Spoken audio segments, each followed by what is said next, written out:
예, 경영통계학 5주차 세 번째 시간, 마지막 시간입니다.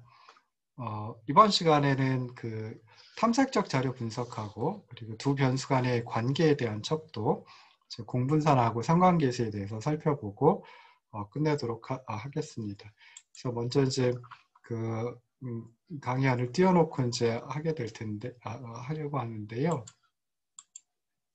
자, 그래서 탐색적 자료 분석이라고 하는 거, 자, 요거는 그 예전에 그 표와 그래프 표현에서 한번 설명을 드렸었죠. 그래서 탐색적 자료 분석 또는 뭐 줄여서 EDA라고 하는 것은 이제 자료를 간단하고 그리기 쉽고 신속하게 요약할 수 있는 기술을 제공하는 분석 기법이다. 그래서 줄기 입 그림이 있고 그 다음에 박스 플롯이 있고 뭐 이렇게 이제 소개를 해드렸습니다. 그래서 그때 줄기 입 그림은 이제 자료 집합의 순위와 자료의 형태를 동시에 보여주는 그런 도표였죠.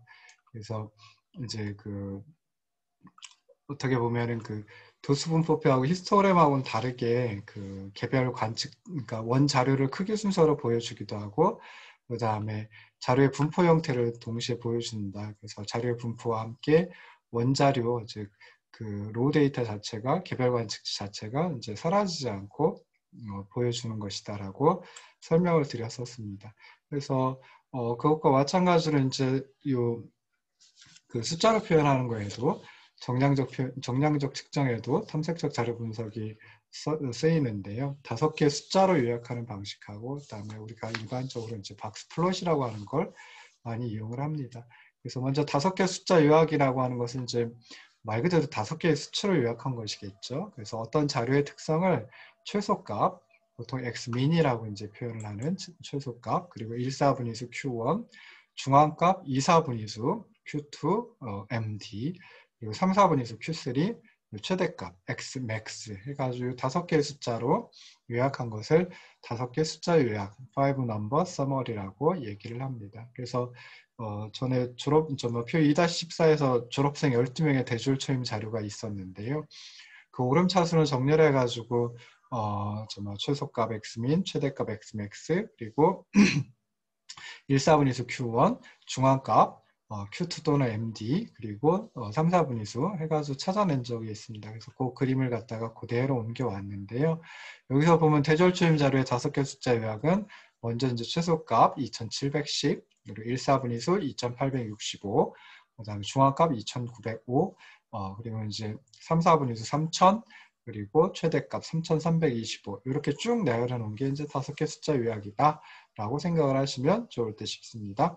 그래서 뭐 5개 숫자 요약은 그냥 어떤 자료의 특성을 갖다가 5개의 숫자로 그냥 그대로 요약해가지고 설명해 놓은 거예요. 자, 그리고 우리가 많이 쓰이는 게 이제 박스 플롯입니다. 그래서 박스 플롯은 뭐 상자 수렴 그림 또는 뭐 상자 그림 뭐 이렇게 얘기를 하기도 하고요. 상자 수렴 그림 할 때 이제 박스 and whiskers plot 뭐 이렇게 이제 말하기도 합니다. 그래서 5개의 숫자 요약을 기초로 해가지고 만들어낸 그래프 표현이다라고 생각하시면 되고요. 그리고 박스플롯 그리기 위해서는 뭐 당연히 그 좀 전에 5개 숫자 요약에서 했던 거 최소값, 1,4분위수, 중앙값, 3, 4분위수, 최대값이 필요합니다. 그러니까 그걸 먼저 구해야 되겠죠. 그리고 박스플롯에서 이제 먼저 상자를 그려야 되는데요. 상자를 그리는데 상자의 폭은 4분 편차, 즉 Q3에서 Q1을 빼준 그 값으로 다 이제 상자의 크기를 갖다가 상자의 폭을 갖다가 결정을 합니다. 그리고 나서 그 상자 안에다가 두 번째 단계에서 그 상자 안에 그 중앙값 Q2에 해당하는 위치에 세로선을 그어 놓습니다. 그리고 세 번째로 이제 상자의 양쪽 끝으로부터 최소값과 최대값에 해당하는 위치까지 가로선을 쭉 그려 놓고요. 마지막에 또 이제 수직선을 조금씩 선분을 갖다가 그려놓기도 하는데 그 부분을 갖다 이제 수염이라고 얘기를 합니다. 그래서 Q1서부터 Q3까지 4분 편차로 해가지고 상자를 갖다 그려주고 상자 가운데 중앙값에 해당하는 위치에 세로선 그어놓고 그 다음에 최소값, 최대값 해가지고 수염을 그려준다 라고 생각을 하시면 좋을 듯 싶어요. 그러면은 자료의 25%는 최소값과 Q1 사이에 속하죠. 그리고 또 자료의 25%는 Q3와 최대값 사이에 속합니다. 그럼 마찬가지로 자료의 25%는 Q1과 Q2 사이에 있고, 그 다음에 또 자료의 25%는 Q2와 Q3에 있죠. 그러니까 어떻게 보면은 저기 막 박스 플롯은 그 5개의 숫자 요약을 갖다가 그림으로 표현해 준 놈이다라고 생각을 하시면 되는데요. 이 박스 플롯 어디서 많이 보셨냐면 주식시장 어떤 특정한 주식의 주가를 갖다 나타내 줄 때 이렇게 가로가 아니라 세로로 박스 플롯을 만들어 가지고 이제 표현을 하기도 합니다. 그래서 여기서 이제 유의하셔야 될 게 정말 좀 생각해 보셔야 될 게 상자 속에 선, 중앙값 선이 있는데요. 중앙값을 나타내 주는 세로선이 있는데요. 이게 이제 자료 분포의 비대칭도를 나타내 준다라고 생각을 하시면 좋을 듯 싶어요. 그래서 중앙값을 나타내 주는 선이 상자의 한 가운데 놓여져 있으면 그때는 자료의 분포가 대칭적이다. 좌우 대칭에 가깝다라고 생각을 하면 되고요. 중앙값 선이 상자 한가운데 왼쪽에 위치하면 그때는 자료가 오른쪽 꼬리 분포를 한다. 그리고 마지막으로 중앙값 선이 상자 한가운데 오른쪽에 위치하면, 그러니까 그림에서 보면 오른쪽에 위치하고 있죠. 그래서 그럴 때는 왼쪽 꼬리 분포를 한다라고 생각을 하시면 좋을 듯 싶습니다. 그리고 이제 아까 이상치 판정하는 방법 해가지고 두 번째 방법이 이제 4분 편차 또는 4분위수 범위를 가지고 이상치를 찾아내는 방법이 있었죠. 그래서 그거 똑같이 여기서도 적용을 할 수 있는데요. 어떤 관측치가 상자의 양쪽 끝으로부터 4분 편차 또는 4분위수 범위의 1.5배만큼 떨어져 있으면, 즉 다시 말해서 Q1이 이제 상자의 왼쪽 끝이죠. Q1에서 4분 편차의 1.5배 빼준 것만큼 보다 더 멀리 떨어져 있으면 그때는 이상치 특이값 아웃라이어라고 판정을 하고요. 마찬가지로 Q3로부터 4분 편차 4분위수 범위의 1.5배 더해준 것보다 더 큰 값이 있다라고 하면 그때는 그 값도 이제 특이값이다라고 판정을 하면 됩니다. 그래서 예를 들어 가지고 졸업생 12명 대졸 체험 자료 가지고 박스 플롯을 그리면은 5개, 아까 좀 전에 5개 숫자 요약했었잖아요. 그래서 그거 가지고 이제 그대로 이제 하면 되죠. 그래서 박스 먼저 그려주시고요. 그러면은 1, 4분위수 2865, 그 다음에 3, 4분위수 3000 해가지고 박스를 하나 만들어주고요. 그리고 가운데 세로선을 그어야 되죠. 세로선은 중앙값 2, 4분위수 Q2 또는 MD, 그래서 2,905만 원이었습니다. 그래서 이렇게 세로선 그려놓고 그 다음에 수염을 그려야 되는데 최소값이 2,710이니까 2,710 찍어놓고 거기까지 수염을 그려주고요.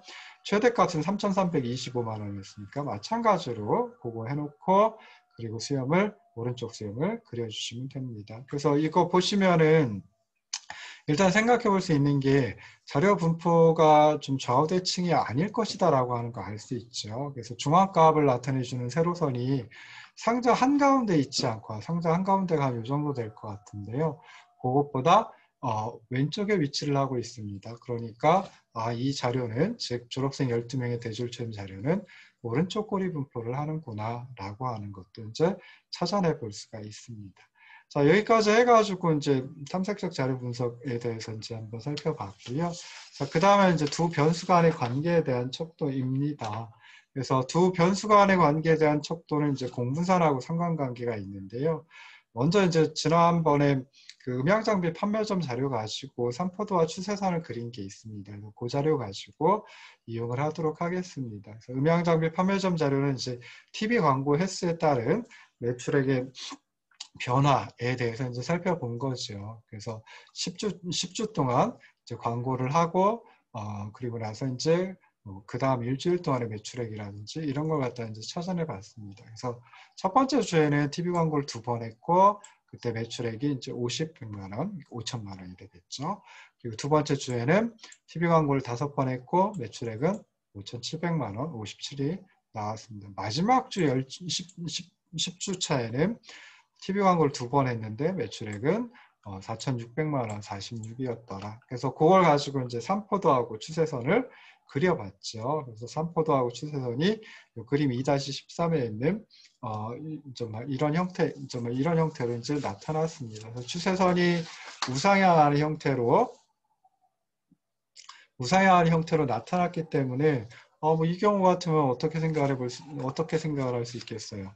당연히 매출액, TV 광고 횟수와 매출액이 같은 방향으로 움직이는구나라고 하는 걸 생각을 해볼 수 있습니다. 그래서 삼포도와 추세선만 가지고도 TV 광고 횟수가 많을수록 매출액도 더 많은 그런 양의 관계, 두 변수 TV 광고 횟수와 매출액이 양의 관계 또는 정의 관계, 플러스의 관계를 가지고 있구나라고 하는 걸 이제 살펴볼 수 있습니다. 근데 추세선은 두 변수 간의 관계가 근사적으로 직선임을 보여주는데 이러한 그 두 변수의 직선인 관계를 또는 뭐 선형 관계를 측정하는 척도가 이제 공분산이다라고 생각을 하시면 좋을 듯 싶습니다. 공분산은 영어로 이제 코베리언스라고 얘기를 하고요. 그래서 앞자 따가지고 COB라고 이제 표현을 하는 경우가 많이 있습니다. 그래서 요 그 삼포도하고 추세선만 가지고도 양의 관계, 정의 관계인지 또는 음의 관계, 부의 관계인지 또는 뭐 관계가 없음이라든지 뭐 이런 걸 판정을 내릴 수도 있지만은 그거는 그냥 어떻게 보면 좀 러프하게 대략적으로 이제 살펴보는 거고요.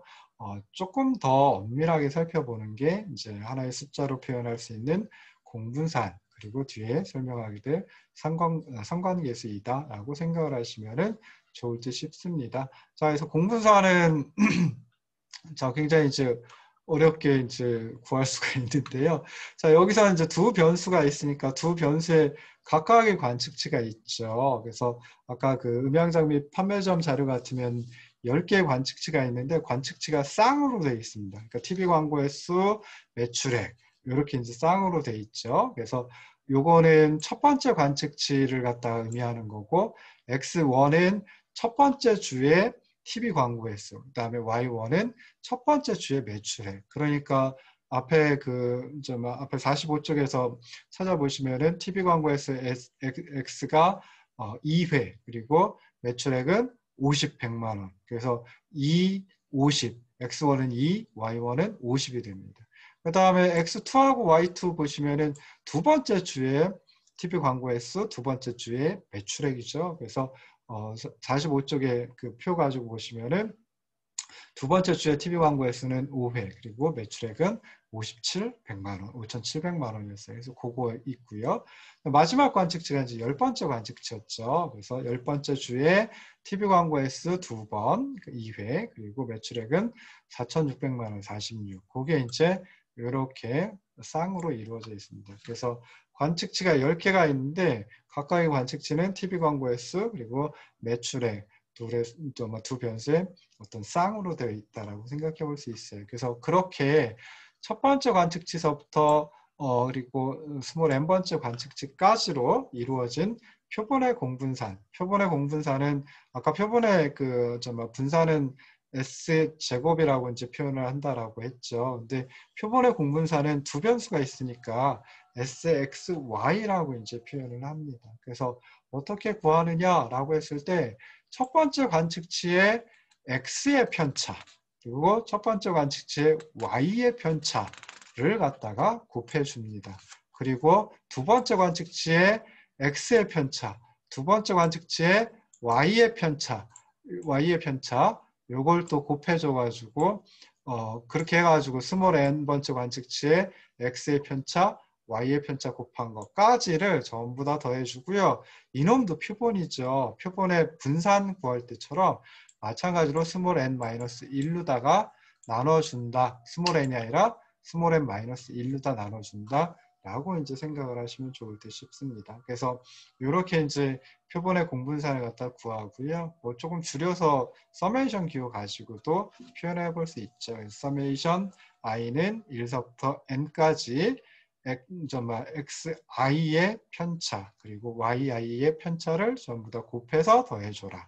그리고 그것을 스몰 n-1로다 나눠줘라. 그러면 그게 공분산이다라고 생각을 하시면 좋을 듯 싶습니다. 그래서 표본 공분산은 xi와 평균 x의 편차 그리고 순서쌍을 이루고 있는 yi와 평균 i의 편차를 곱하여서 전부 다 합하고 스몰 n-1로 나누어서 구한다 라고 이제 생각을 하시면 좋을 듯 싶습니다.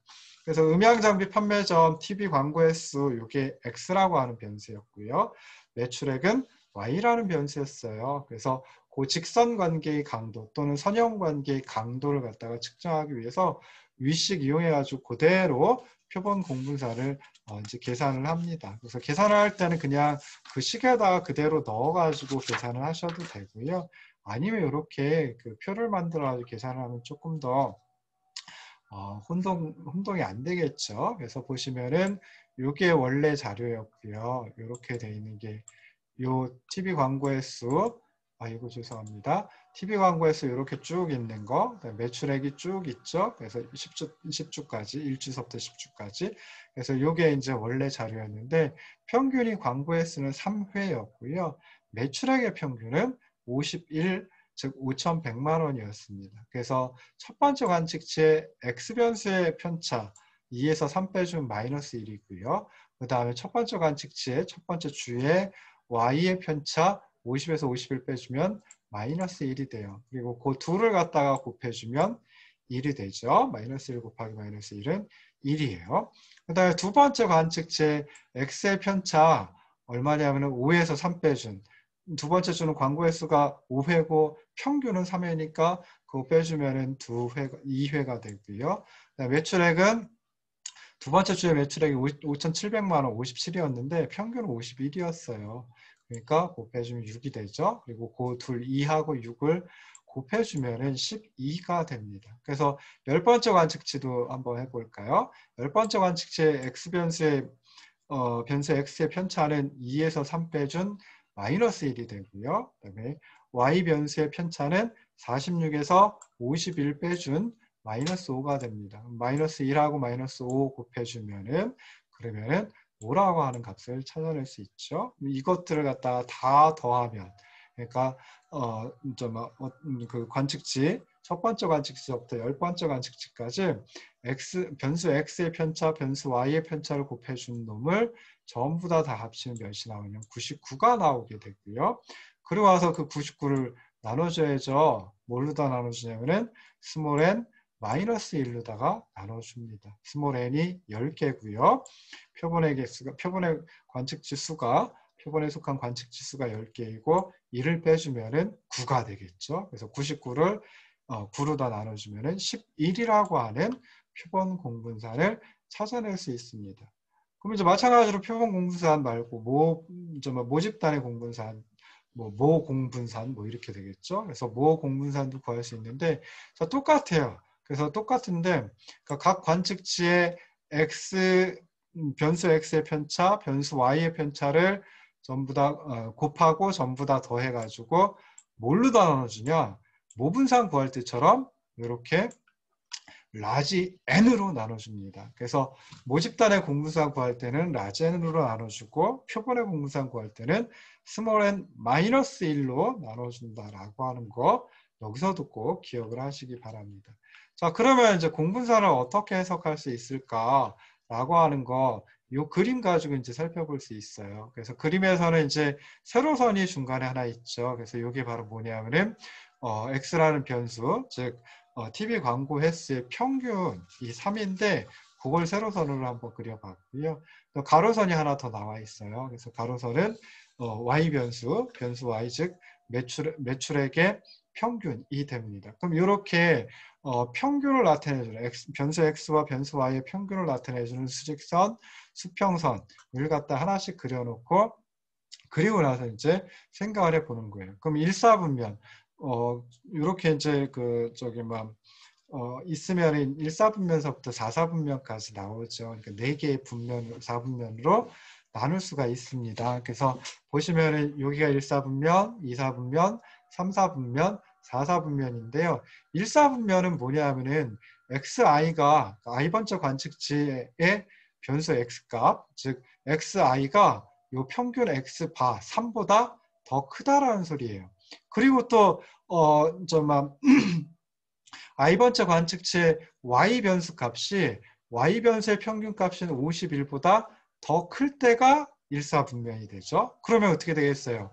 x 변수의 편차 그리고 변수 y의 편차 곱해주면은 변수 x의 편차도 0보다 크고 플러스고 그다음에 변수 y의 편차도 0보다 크죠. 그러니까 값이 뭐가 되냐면 여기서는 일사분면에서는 양수가 된다. 그 둘의 곱은 변수 x의 편차, 변수 y의 편차 곱해준 게 양수가 된다. 0보다 큰 값을 갖는다라고 생각해 볼 수 있어요.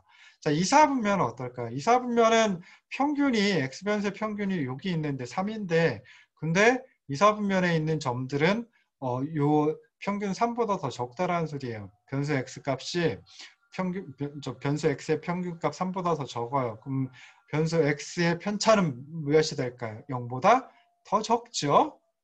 그렇게 돼요. 그 다음에 여기 있는 이사분면에 있는 변수 y는 그러면은 요 변수 y의 평균 51보다는 더 커요. 더 크니까 어떻게 되겠어요? 변수 y의 편차가 0보다 크다라는 게 되죠. 그래서 변수 x의 편차는 0보다 적고 그 다음에 변수 y의 편차는 0보다 큰데 그걸 곱해주면은 음수와 양수를 곱해주면은 마찬가지로 잠깐만 음수가 나오게 되죠. 그래서 이사분면은 변수 x의 편차가 0보다 적고 변수 y의 편차가 0보다 크기 때문에 두 변수의 편차를 곱해준 값이 음수가 나온다라고 생각해 볼 수 있습니다.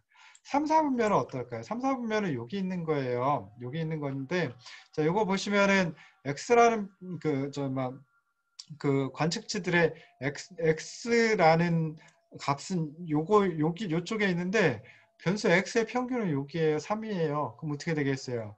변수 x의 평균보다 더 적다라고 생각해 볼 수 있죠. 그래서 이때는 x 값을 요 관측치의 x 값을 변수 x의 평균을 빼주면 그러니까 편차를 구하면은 0보다 적은 값이 나와요. 변수 y는 어떨까요? 여기 있는 관측체 변수 y는 변수 y의 평균보다 더 적어요. 그러니까 변수 x 값에서 변수 y 값에서 y의 평균을 빼준 변수 y의 편차는 어떻게 될까요? 마찬가지로 0보다 적게 돼 버립니다. 그러니까 여기 있는 것처럼 변수 x의 편차도 0보다 적고 변수 y의 편차도 0보다 적으니까 0보다 적은 두 값을 곱해주면은 양수가 나오게 되죠. 0보다 큰 값이 나오게 돼요. 자, 4사분면 마지막인데요. 4사분면은 자, 여기 변수 x의 평균이 여기 있는데 4사분면에 있는 관측체들은 변수 x 값이 변수 x의 평균보다 더 커요. 근데 y 값은 어떻게 될까요? 변수 y 값은 변수 y의 평균보다 더 적죠? 그러니까 변수 x의 편차는 0보다 크고 변수 y의 편차는 0보다 적게 돼요. 그래서 0보다 큰 값하고 0보다 작은 값하고 곱해주면 당연히 0보다 적은 값 음수가 나오게 되겠죠. 그래서 이쪽 1사분면은 두 변수의 편차를 곱해준 게 양수가 되고요. 2사분면은 두 변수의 편차를 곱해준 게 음수가 되고 3사분면은 두 변수의 편차를 곱해준 게 양수 그리고 4사분면은 두 변수의 편차를 곱해준 게 음수가 된다. 근데 이 그림에서 보면 관측지들 10개의 점들로 나타냈죠. 삼포도예요. 10개의 점들이 전부 다 어디냐면 1사분면 그리고 3사분면 그리고 두 점은 경계값에 요니까 수직선에 있는 거죠.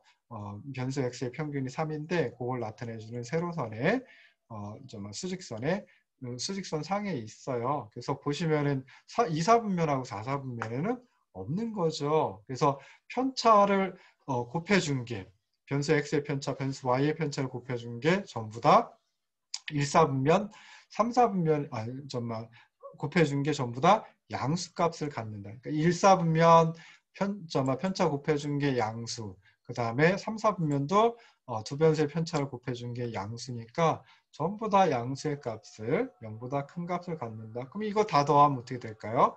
편차 곱해준 거, 요거 다 더해주면 양수만 더해준 게 되죠. 그래서 공분산이 뭐가 되느냐?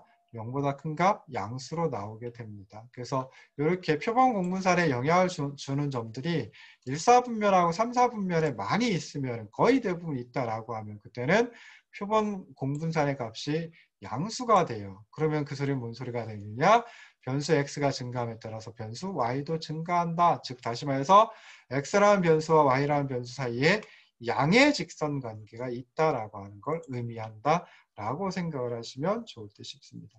반대로 표본 공분산에 영향을 주는 점들이 2, 4분면하고 4, 4분면에 많이 있다라고 하면 이때는 어떻게 되겠어요?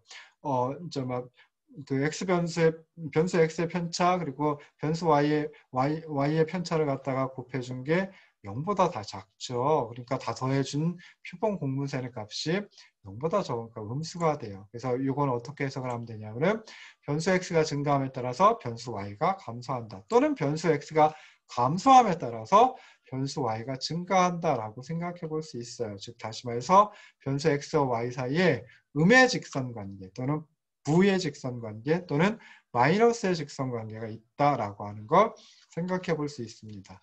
자, 반면에 이제 또 하나 더 생각해 볼 수 있는 게 관측치가 4사분면, 1사분면서부터 4사분면까지 골고루 퍼져 있다라고 하면 그러면 1사분면하고 3사분면은 두 변수의 편차 곱이 두 변수의 편차를 곱해준 게 0보다 크고 2사분면하고 4사분면은 두 변수의 편차를 곱해준 게 0보다 적어요. 근데 여기 다 골고루 섞여 있다, 골고루 퍼져 있다라고 하면 그때는 플러스하고 마이너스 값이 어떻게 되겠어요?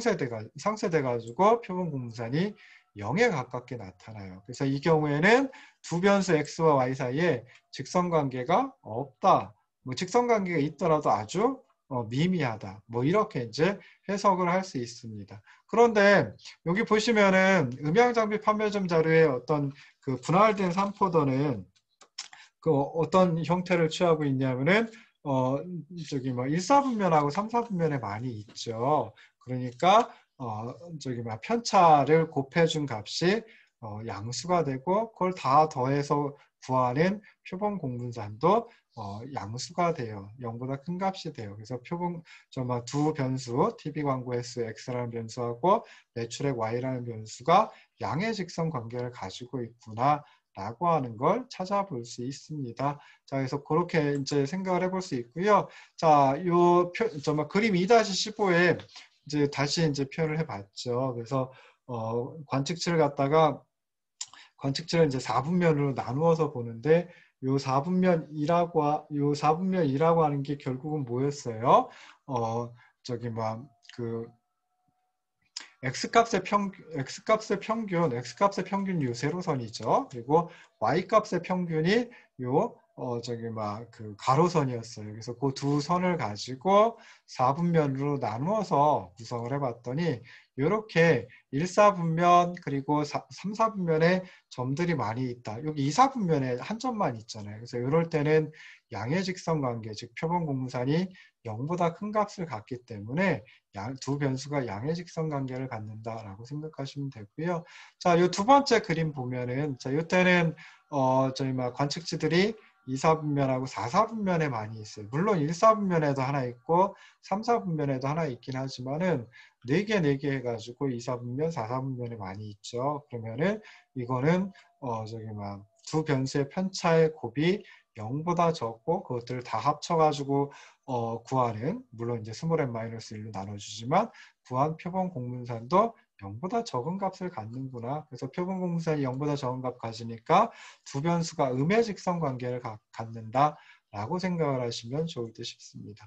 자, 근데 이 밑에 보시면은, 자, 이 경우 같으면은 3개 해가지고 1, 4분면서부터 4, 4분면까지 골고루 퍼져 있어요. 1, 4분면하고 3, 4분면은 두 변수의 편차 곱한 게 0보다 크고 2, 4분면하고 4, 4분면은 두 변수의 편차를 곱한 게 0보다 적어요.